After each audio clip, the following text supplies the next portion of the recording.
Salut, ici Steph, bienvenue dans cette nouvelle vidéo pour apprendre à dessiner le professeur des Casa de Papel. Avant tout, n'hésite pas à t'abonner si ce n'est pas fait et à activer la petite cloche pour recevoir les notifications. Tu peux également me retrouver sur mon compte Instagram où je publie régulièrement chacun de mes dessins et où j'échange avec vous au sujet de plein de choses et de mes prochaines vidéos. Donc pour dessiner le professeur de Casa de Papel, vous aurez besoin donc d'une petite fiche Bristol. Donc on commence au crayon papier à faire un cercle comme vous voyez à l'image. Donc avec l'éclairage c'est pas très visible et je suis désolée mais je fais simplement un cercle. Ensuite, comme on va le faire un tout petit peu de profil, on place le début du visage de profil. On place un arc de cercle pour les yeux. Voilà. Ensuite, une trace pour le nez et la bouche. Alors, on va faire notre personnage version BD, mais il faut quand même qu'il soit ressemblant. Donc, quand vous faites un portrait comme celui-ci, je vous invite à faire ressembler vraiment au plus près les traits des personnages, ceux qui sont le plus présents. Ici, pour cet acteur, on voit très bien qu'il a un nez quand même assez particulier. Donc, je vais m'appliquer à faire ce nez au plus proche de la réalité. Donc voilà, on essaye de coller à la réalité. Ensuite, je dessine ses lunettes, une fois que le nez est placé.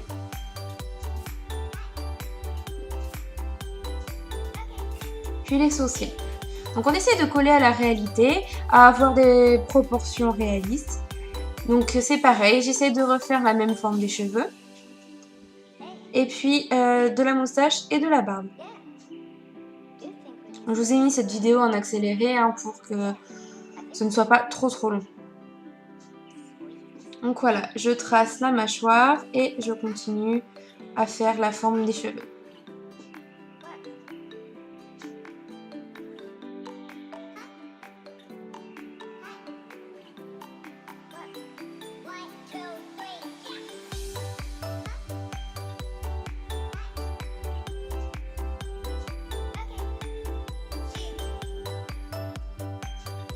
Voilà, donc là je trace la chemise, je remets quelques petits détails et on va faire les yeux. Alors les yeux c'est simple, on fait des yeux tout simples avec 2 ou 3 barres. On rappelle que c'est pas un portrait réaliste qu'on veut faire, mais un portrait BD. Donc voilà, à vous de voir comment vous voulez faire les yeux. Et je pourrais faire une autre vidéo sur la forme des yeux ou d'autres choses quand je réalise des portraits BD. Vous me direz si ça vous intéresse. Donc une fois que c'est fait, je repasse avec un feutre indélébile noir les traits que je veux garder. Donc comme tout à l'heure, je commence par le nez parce que je trouve que voilà, c'est l'élément principal de ce portrait puisque c'est, on va dire, par ce nez-là qu'on va vraiment reconnaître le personnage. Donc là, j'ai pris un feutre avec une épaisseur un peu plus grosse pour faire les lunettes. Donc on repasse. On peut bien sûr remodifier les traits que l'on a fait au crayon papier si jamais il y a des petites modifications à faire. Vous voyez, les yeux, c'est tout simple. C'est vraiment 4 traits et la pupille. Pour les hommes en tout cas, pour les femmes, j'utilise un trait un petit peu plus différent. Je vous expliquerai ça dans notre vidéo si jamais ça vous intéresse. Donc là encore, pour faire le tracé des lunettes, je prends un feutre un tout petit peu plus épais.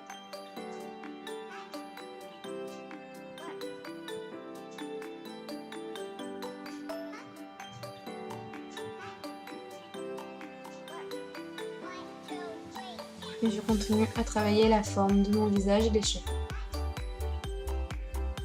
Alors je fais des traits pleins pour ce qui est de la forme des lunettes, des yeux ou encore du visage. Mais pour travailler les cheveux ou encore la barbe, je travaille avec une succession de petits traits.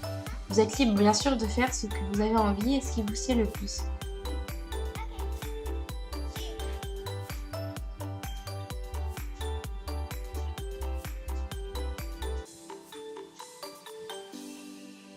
Donc voilà, je travaille quelques traits. Je rajoute des petits détails qui font que c'est plus ressemblant.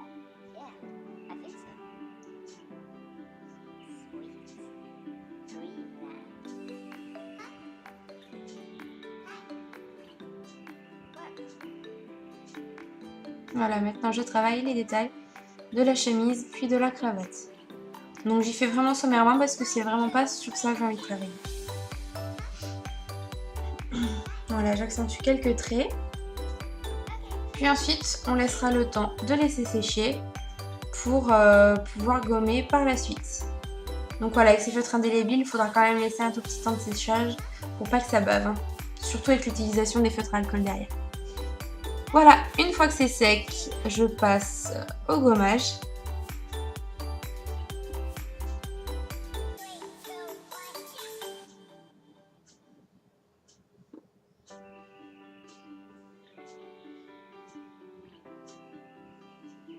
Voilà, une fois que c'est gommé, on va pouvoir passer à la couleur.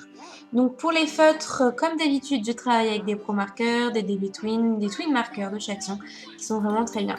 Ici pour la peau, je commence avec un Pro Marker vanille que j'applique sur l'ensemble du visage.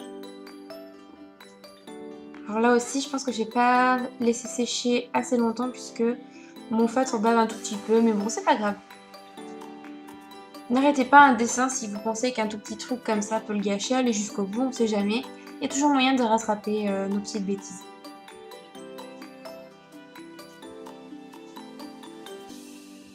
Ensuite, avec un Pro Marker amande, donc un tout petit peu plus foncé, je vais venir faire les ombres.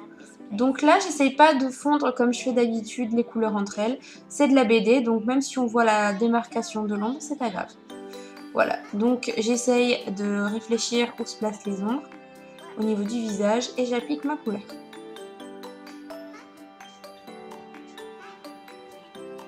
Ensuite, j'ai utilisé un DB Twin chocolat pour faire les yeux, la barbe et les cheveux.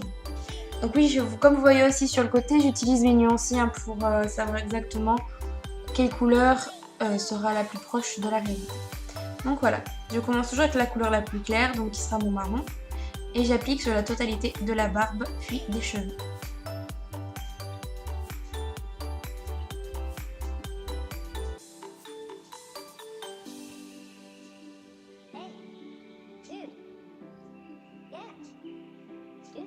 Là c'est pareil, j'ai pas trop peur de faire des marques puisque je veux pas un rendu lisse, donc tant pis si mon feutre fait des marques. Je veux quand même qu'il y ait des traits. Ce sont des poils, des cheveux, donc ce n'est pas très important.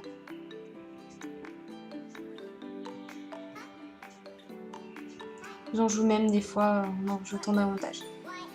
Une fois que c'est fait, j'ai travaillé avec un gris foncé, histoire de nuancer un petit peu, pour ajouter un petit peu de... Enfin, pour obscurcir mon personnage, puisque de toute façon, il n'a pas des traits aussi marrons.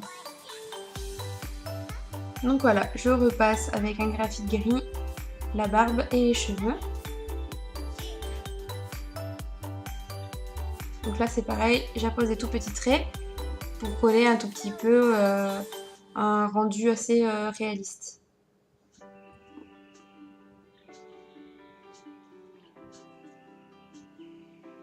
Voilà, donc j'essaye de suivre un peu une forme logique d'ombre que pourrait prendre cette chevelure. Et une fois que j'aurai terminé avec le gris, je vais venir contraster un tout petit peu plus avec un noir de chez Twin Marker. Donc voilà, j'espère que ce tuto vous aura plu et qu'il vous aidera à réaliser... Ah oui, pardon, juste avant, je mets toujours une petite touche de Posca blanc pour donner un peu de lumière à tout ça. Donc j'en mets dans les yeux, au niveau du nez et de la bouche.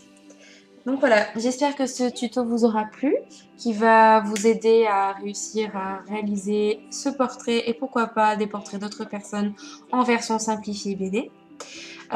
Si tu essayes de réaliser ce portrait, n'hésite pas à me l'envoyer sur Instagram. On pourra échanger et je pense que ça peut être sympa de s'échanger nos dessins et d'échanger sur la colorisation et la création de ces personnages BD. Voilà, et ben écoute, je te remercie d'avoir regardé cette vidéo et je te dis à très bientôt. Ciao ciao!